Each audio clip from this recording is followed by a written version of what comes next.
அனைவருக்கும் நமஸ்காரம். இன்னைக்கு நம்ம தசகம் 4ஓட கடைசி ஸ்லோகம் 15வது ஸ்லோகத்துல இருக்கோம். இது பலஸ்ருதி. அதாவது நம்ம போன ஸ்லோகத்துல பார்த்தோம் இல்லையா, பிரம்மலோகத்திலிருந்து வைகுண்டம் போறான் அப்படின்னு சொன்னார் இல்லையா. எப்படி போறான், அதாவது நிலம் நீர் அப்படின்னு சொல்லிட்டு ஒரு சப்த ஆவரணங்கள் இருக்கும். அந்த 7 சுற்றுகளையும் தாண்டி போறான் அப்படின்னு பார்த்தோம்.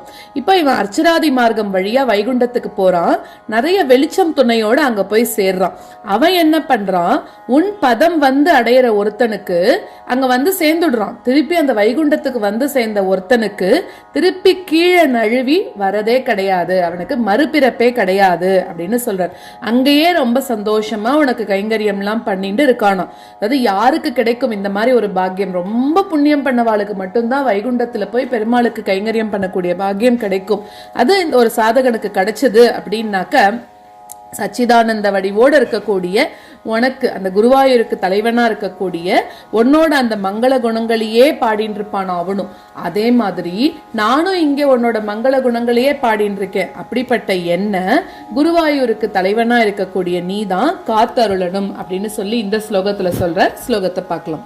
அர்ச்சிராதி கதிமீத்ருஷிம் व्रजन् விச்யுதிம் ந பஜதே ஜகத்பதே சச்சிதாத்மக பவத் குணோதயான் உச்சரந்தம் அனிலேஷ பாஹிமாம்.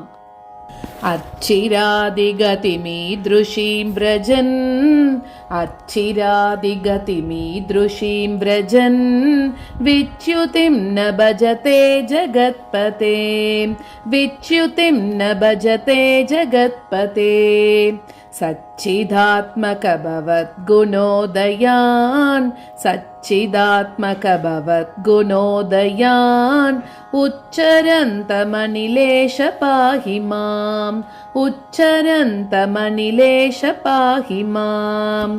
அச்சிராதிகதிமீத்ருஷீம் व्रजन् விச்யுதிம் ந பஜதே ஜகத்பதே சச்சிதாத்மக பவத் குணோதயான் உச்சரந்தமனிலேஷ பாஹிமாம்.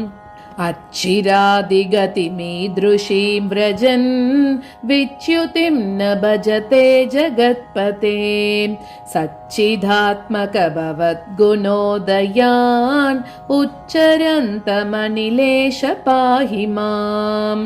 நாராயணா அகில குரோ பகவன் நமஸ்தே. சர்வத்ர கோவிந்த நாம சங்கீர்த்தனம். கோவிந்தா கோவிந்தா.